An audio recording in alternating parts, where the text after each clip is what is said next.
सत नमो आदेश। श्री सद्गुरुदेव जी को अलख आदेश आदेश आदेश। नौनाथ 84 सिद्धन को आदेश आदेश।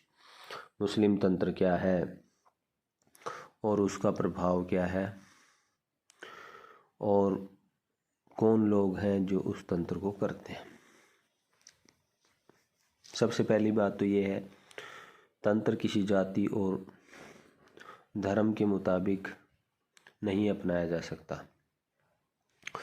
तंत्र मंत्र और यंत्र एक वो कला है जिसे कोई भी आदमी उसके ज्ञान को प्राप्त करके उसे अपना सकता है और उसके द्वारा एक ऊर्जा उत्पन्न कर उससे कार्य करवा सकता है, उसका फ़ायदा उठा सकता है।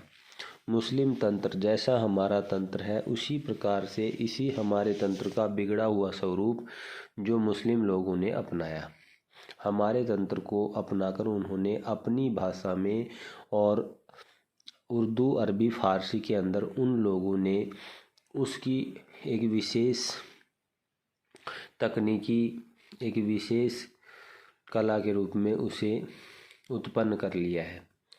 मुस्लिम तंत्र के अंदर जो ज्योतिष का ज्ञान है वो हमारे से ही लिया गया है।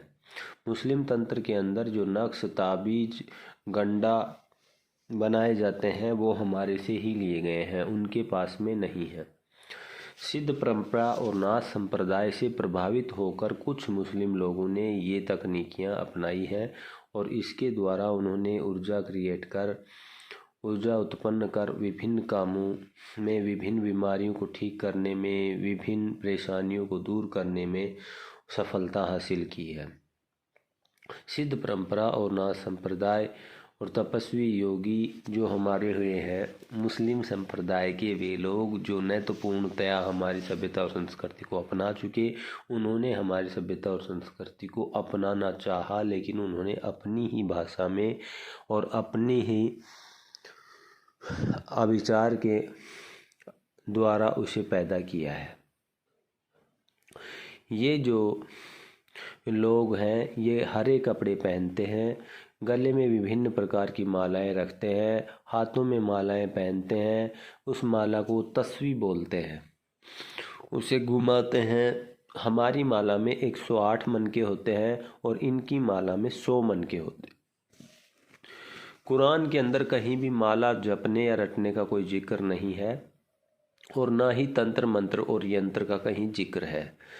उसके अंदर कुरान में कोई गिनती भी नहीं है, कोई ज्योतिष का जिक्र नहीं है।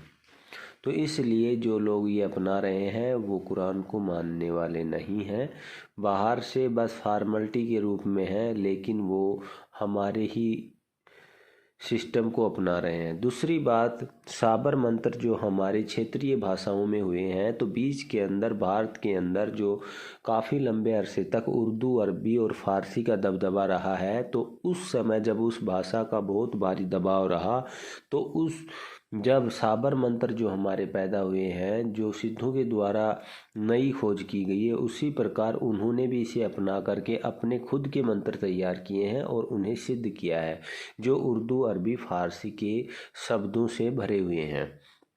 तो जिस प्रकार से हमारे साबर मंत्र हैं उस प्रकार से उन लोगों के भी साबर मंत्र हैं और वो उनको सिद्ध करके उनके द्वारा काम करते हैं और करवाते हैं। हमारे यहाँ भूत प्रेत होते हैं, उनके यहाँ जिन होते हैं।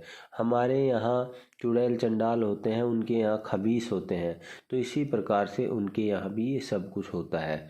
तो उन लोगों के यहाँ, हमारे यहाँ सिद्धों को सिद्ध महापुरुष योगी तपस्वी, उनके यहाँ औलिया वली ख्वाजा पीर पैगंबर और कुतुब अब्दाल वगैरह वगैरह नाम दिए जाते हैं।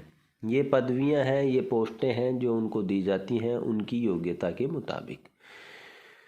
तो मुस्लिम तंत्र जो है वो कहाँ कहाँ पाया जाता है? मुस्लिम तंत्र जो है वो भारत में, श्रीलंका में, नेपाल में, बंगाल में, बांग्लादेश में, पाकिस्तान में और अफ़गानिस्तान के कुछ हिस्सों में पाया जाता है।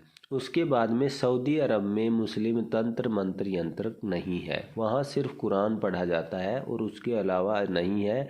और वहाँ इस चीज़ को बिदत मानते हैं। बिदत का माना है गलत रीति रिवाज जो उनके खिलाफ है। तो ये था मुस्लिम तंत्र। आदेश आदेश।